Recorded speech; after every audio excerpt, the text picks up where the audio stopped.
This is a diamond mine. It is not in Africa. It's 200 kilometers south of the Arctic Circle.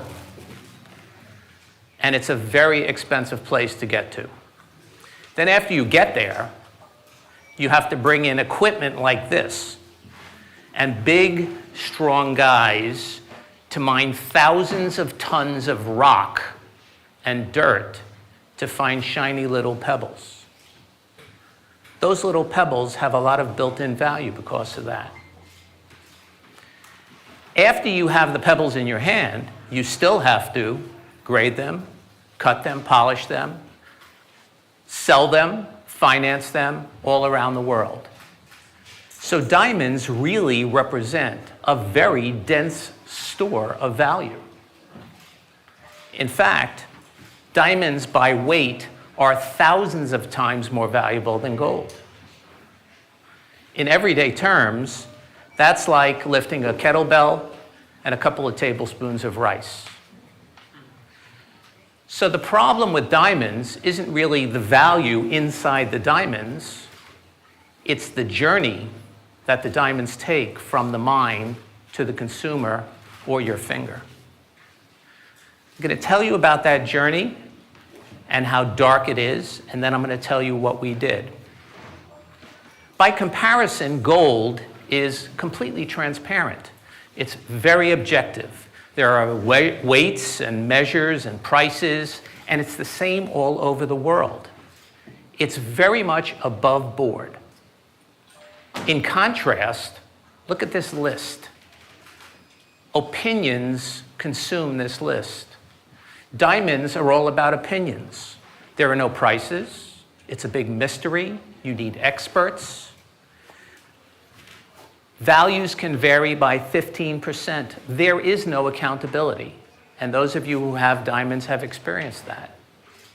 And what I discovered after traveling 250,000 miles over 4 years is that it's a very lucrative business, and that's exactly the way the diamond industry wants it. So it's rare, it's valuable, but it's very lucrative. About 3 years ago, on a plane ride to China, I was thinking about how to unlock the value of diamonds and transform them from luxury and love, perfect example, to something that we could use, something that we really needed. And that was because I think governments are crazy. We have enormous debt, printing of money, not just here in the United States. We have negative interest rates globally that will have ramifications that the smartest economists can't tell you about today. And when I had this idea to transform diamonds from luxury and love and jewelry into something that could be used to store wealth, everyone in the diamond industry told me that's impossible. Why? Well, here's one reason. Diamonds are like snowflakes.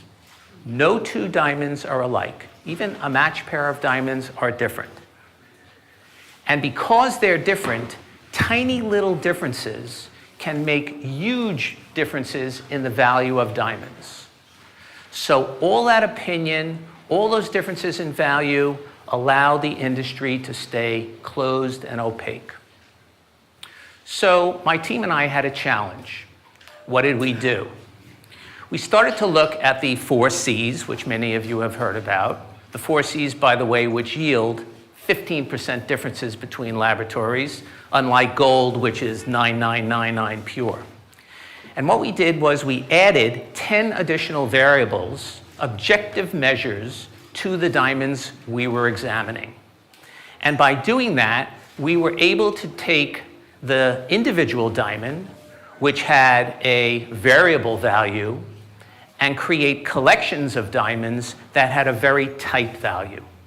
So we got rid of the individual subjective questions and opinions and established something that could be verified again and again and measured again and again. And we did that in such a way that we could actually create duplicate collections we could create a $100,000 collection and another 100,000 that were really within 0.5% of value of each other.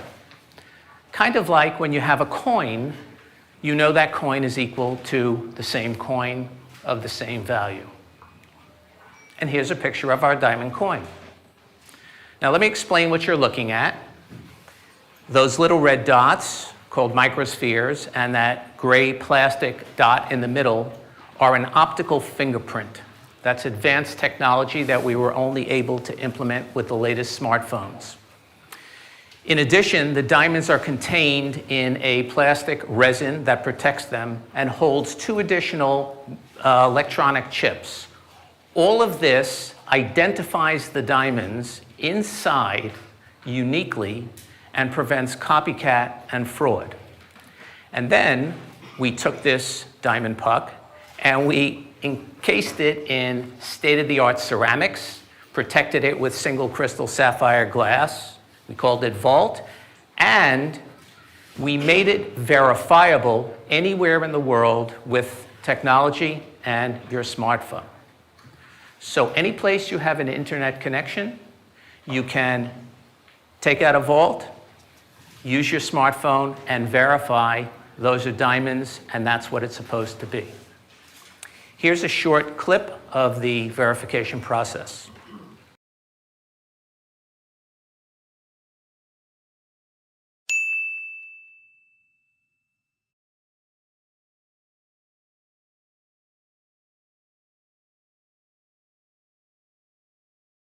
You can do this on your phone, Apple or Android, and it will tell you exactly what's in there. Now, what this does is it allows people to have something they don't have today. It allows them to have a certainty of value. It allows them to understand exactly what they have. Now, this is genuinely $100,000. And even though it may be out of your budget today, I want to give you something to take home. If you ever find yourself sometime in the future negotiating with a diamantaire to buy a diamond, I want you to remember, after he gives you his last price and tells you this is the best deal, just ask him this and watch his face. This is code, and this will make him turn red. And when he starts to stammer, you'll know it's time to leave. One last story about Vault. A little while ago, a very stunning Chinese woman showed up in my office. And after a lot of pleasantries and telling me she worked for a very big bank, blurted out, "Can I use Vault to move $100 million? My answer was no, and I explained why. She said, "Thank you, I'm sorry we can't do business," and left. A little while later, I was thinking about that interaction, and it occurred to me that she could have been a spy for a government or some other agency. And I was glad that I said what I said. She was not the first person to come to me and talk to me about moving tens and hundreds of millions of dollars with Vault and diamonds globally. And she will not be the last. But I will tell you that our company does background checks on everybody, and sometimes we have to say no. Vault is something you can't have. Thank you.